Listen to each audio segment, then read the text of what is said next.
During the year that the US was fighting for its independence, King Jeongjo held his coronation at Gyeonggi-do in Seoul to succeed his grandfather. In a bold and shocking move, he declared himself as a son of the Crown Prince Sado.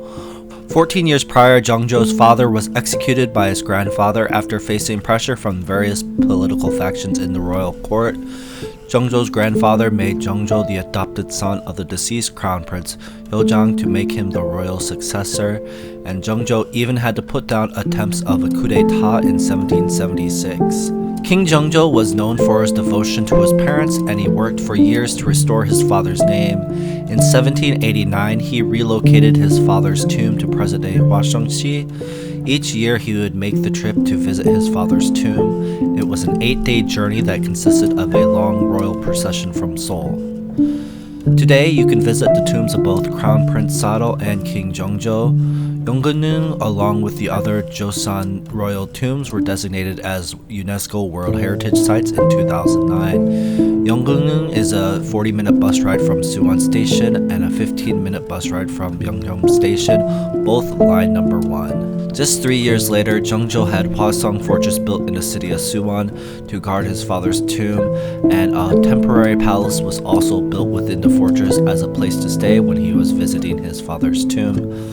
Another UNESCO World Heritage Site, Hwasong Fortress was constructed in under 3 years. The entire construction process was meticulously recorded, and these records were later used in restoring the fortress to its original design after it was damaged during the Korean War. Today, Suwon has outgrown the fortress walls, but you can visit the fortress and walk its historical battlements like the soldiers during the Joseon dynasty. Hwasong Haenggun was the largest of the Joseon temporary palaces and was constructed during King Jeongjo's reign. When King Jeongjo would visit his father's tomb, Hwasong Haenggun served as a temporary royal residence. It was also used as the governor's office, and throughout the year there would be celebrations and other events that would happen at the temporary palace.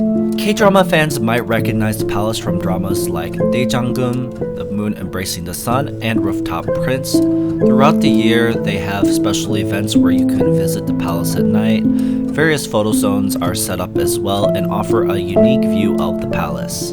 King Jeongjo was a great supporter of learning and established a royal library called Gyeonggak within Chandokgun, and today you can see it when you're walking on the Secret Garden tour. He also held a great deal of compassion for his citizens, distributing food to them and overhauling the tax system. These social changes weren't without its challenges, however, and Jeongjo had to balance the power between the various factions in the royal court.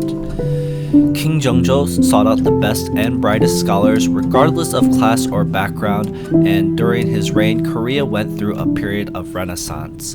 Jeongjo placed a great deal of importance on art and culture, and the art started to shift away from the Chinese scenes and instead focus on Korean landscapes. King Jeongjo would die early at the age of 48, leaving his then 10-year-old son to ascend the throne. As the 22nd Joseon king, Jeongjo would leave his mark in Korean history. Well, I hope you guys enjoyed the video about King Jeongjo. It was a lot of fun to do some research on this and visit the various locations that Jeongjo had a part in. If you want to see more types of videos like this, go ahead and let me know in the comments below. Go ahead and leave your likes and make sure to share it as well if you want other people to see this video. And until next time, this is Harold with South Korea Travels. See you guys on the next adventure.